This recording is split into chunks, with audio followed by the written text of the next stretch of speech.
James was going to put on a show as the Lakers were here in New York to take on the Nets in Brooklyn. Jay Will and Tim Legler are here, and it was a LeBron show from the very beginning. Yeah, he comes out some nights and he just has such an aggressive mindset. When he scores early in the game, you feel like you know you're going to get a steady dose of it the entire night. Yeah, you see the bucket, then the pass. The Lakers started out on a 17-0 run. It was 17-0 Lakers, and then Jay Will, it would continue. LeBron, 9 threes in this game, a career high. I mean, there's only two players in Lakers history who've shot 90% from the three-point line, 9 of 10, him and Kobe Bryant. Yeah, spectacular. The Lakers continuing to lead pretty much the entire night. LeBron, again, just feeling it. When he's knocking down shots like these legs, even at his age, he's unstoppable. And this is the highest shooting year of his career from the three-point line, and he feels more comfortable getting into these shots off the dribble than he has at any point in his career, which is pretty amazing. And Greeny, watch every highlight. He looks. LeBron tells when he's going to shoot a three. Yeah. He looks down at the ground. It's his two-tailed thing when he shoots. Well, he scored 40 points last night on the 9 threes. His second 40-point game since turning 39 years old. He joins Michael Jordan as the only players in history with multiple 40-point games at age 39 or older. And then afterwards, he was asked how much longer he sees himself going. Not very long.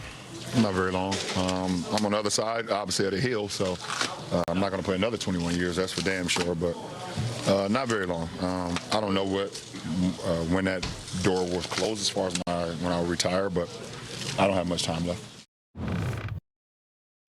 I don't know that I understand the context of the question. Again, I wasn't in the room. Yeah. I mean, LeBron, you're 39. Your team is sort of making a playoff run here. You're looking pretty good. You just scored 40 points. How soon are you retiring? Yeah, there has to have agree. been a reason why the question was asked. Yeah. So, I mean, we're not making a big deal of the fact that he said that last night. No, of course right? not. He actually, you could tell he was irritated by getting asked that in that moment. Right. I'm trying to get this team ready for some sort of a playoff run. You know, if we can survive the play-in and get on to a series, that's where I'm at. And I just had a great game. Why are you asking me about that? So, no, I agree. He was irritated. Yeah. So let's put that one aside for a moment and just talk about LeBron James at 39, continuing to do things that no one his age has ever done. And one of those could be leading this team that's starting to look. I know that we try and make a big deal out of every win and every little moment, but as we go into this month where the playoffs will begin, the Lakers do look like a team that if everything went their way could catch a little fire. I mean, when it got to the Western Conference Finals last year. I mean, look, here's the thing. If you have LeBron James playing at a high level, you have Anthony Davis, who is facing anybody other than the Joker, frankly, in my opinion. I think that's a really good combination with their size, their frame, their way to defend. Now, they don't put themselves in the best polling position legs here, obviously, because of how they not having somebody to carry the load throughout the regular season. But they could cause trouble in the playoffs because they have the size, and they have the talent, and they have the physicality. Look, I said, I don't know how long ago it was, the Lakers weren't going to do something like they did last year. They couldn't replicate that run because of the landmines that are in the Western Conference. It's just different. But at the time I said that, Phoenix didn't look like this. The Clippers didn't look like this, 500 for a 6-week stretch. Karl Anthony Towns wasn't hurt. Like, there's a lot of things that have happened in the meantime that now you look at the Lakers and say, if they get a particular matchup in the first round, and by that I mean really avoid Denver. That's really what it comes to. If you can avoid Denver in a 7-game series to start off, assuming they escape the play-in, I think a lot of people would pick the Lakers to beat either Oklahoma City or Minnesota if they get one of those two teams in a 7-game series.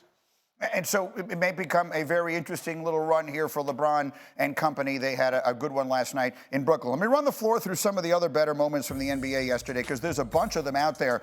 Legs, let's start with your guy and your team, the Nuggets and the Joker. He had 26 points, 18 rebounds, 16 assists. Just let that sink in a moment. Man. They blow out the Cavs.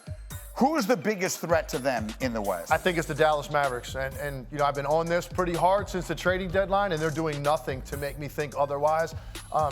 Particularly when you look at the one thing Dallas was not doing consistently was defending. Well, look at what they have done defensively during this stretch. They've won 11 out of 12 games, and they faced a team last night that had won 11 straight in their building. And Luka Doncic came out with such a dialed-in focus at the start of this game. He completely took the game over in the first quarter, and it stayed that way the rest of the night. So the combination of the greatness of Luka with Kyrie as a supplemental scoring star, the athletes that they have now, and then now they're actually defending at that level on a given night. I think Dallas is the biggest threat. Again, avoid the Nuggets at all costs early if you can. Agreed. Right. But I think, why wouldn't you think Dallas is poised to be that team that could be the last one standing against the Nuggets? I would actually say, first off, Nikola Jokic is my MVP. Right. I know SGA, other players are in that category, but he is the bona fide MVP in my opinion. And I would agree with you, Legs, on the Mavericks.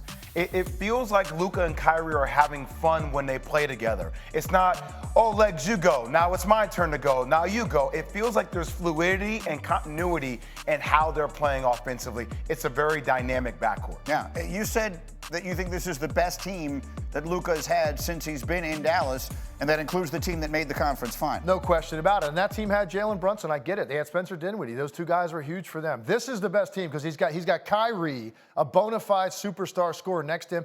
It's the supplemental pieces and the way that they fit together. By the way, we just watched that highlight about 5 times while we were talking. Can we please show that shot one more time? That's the most absurd shot I have seen, certainly this year. One of the most absurd shots in my career. Here it comes. Step through, scoop shot from 22 feet, and then just this reaction, man. What are you gonna do? You know how irritating that is to your opponent when not only you do this, and then you just laugh all the way down the court, like, oh, this is so fun out here, isn't it, guys? Maybe not for Jabari Smith. It's just different. I said it before. I think we're finally seeing everybody wanted results in year one, and it takes a while to learn how to play with two guys who are primary ball handlers.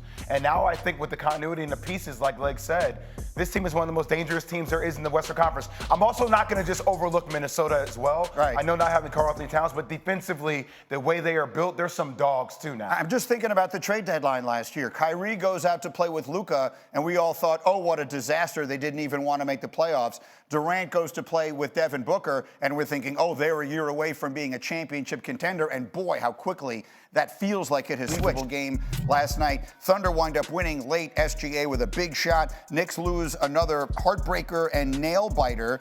And then there's that bad mojo, or not mojo, but just sort of bad comments about the possibility of getting back some of their injured stars. How concerned, if you're a fan of the Knicks, who have had such a good season, how concerned should you be? I am concerned for the Knicks. First off, I think other bona fide superstars in the league get that call that Jalen Brunson didn't get that hip check call on Luke Dort. I think he should have gotten that call.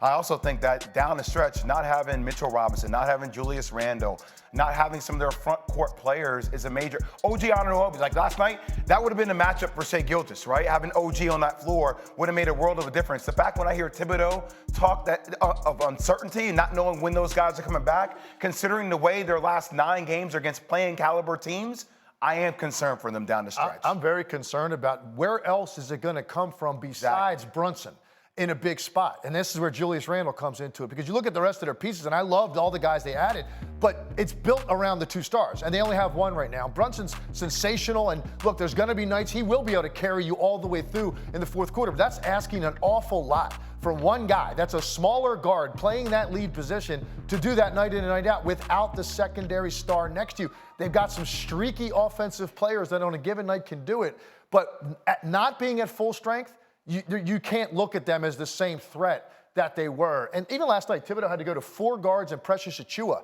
for a stretch of that game because you don't have Mitchell Robinson, don't have Julius Randle, you have no size available besides Hartenstein. Yeah, the other night, Brunson had 61 points and they lost a game. So I mean, it's a lot on his shoulders. We'll see what they can do. And then one more from last night, Legs. Draymond Green, we spent all last week talking about him. He had 21 points, 11 assists, 6 rebounds as the Warriors beat the Spurs. So what do we say about them? What was the score, Greeny? You know what the score was? I mean, you tell me. What do you mean? What the score was? Sure. Yeah, I mean they were up. What's the point that you're making with that? I just want to make sure that with all due respect to the Spurs, it's a good number. Like I want to see that consistently. Okay, fair enough. We need to see those point spreads consistently against a team that's not at the bottom tier of the Western Conference. So I mean, okay, I'm trying to figure out the point that you're making for me. You're just sort of dismissing that, like. We spent all last week saying, oh, my God, they're done. He's dead. They should get rid of him, nothing else. Boom, he comes back. He plays a really good game. Like, what do we say about Draymond Green this morning? I'm saying it's against the Spurs. Okay. Like I'm saying, look, those are numbers that you should be doing against the Spurs. I'm just telling you my raw opinion on it. Legs, I don't know how you feel about it. I know Steph had a really big game. They beat the Spurs barely. It's the Spurs. Listen, Draymond Green, no one is saying that Draymond Green is not capable of having games like this. Right. The reason that, we went in on him as hard as we did last week was because they need him on the floor to be that. And he basically left the game after 4 minutes and left Steph Curry out there to dry in a game that they had to win. This was a huge night last night. Okay, not only do they get this win, Houston loses. That losing streak is snapped. You get a little bit more comfort zone there. So now it looks most likely that Golden State will survive that run by Houston, and they're going to get into this play-in. Look, in a one-night situation with Steph Curry, and certainly Draymond Green's going to play a big part in that, Golden State Warriors are dangerous in a one-night situation. But if they have to win 2 games to get out of the play-in against those other 2 teams, who that looks like that's going to be, I still think it's very unlikely. So it's great that Draymond atoned. Okay, he played well and he atoned for that. Ultimately, is this going to be a needle mover for the Warriors, what happened last night in terms of a postseason run? I don't think so. I guess my bigger point, Greeny, was I don't walk away from last night saying, okay, all the Warriors' issues are fixed. No. Right. By the way, and that's the way that came across. It's like, well, he had this great game. Okay, everything's fine. Everything doesn't still feel fine to me. Like Blake said, obviously it puts you in polling position, but still I think it's a major uphill battle for this team. So I mean, as we felt a year ago, the Lakers have a much better shot. If we're just looking at the 2 transcendent stars, the Lakers feel like they have a much better shot to keep this thing going into May than the Warriors do at this point.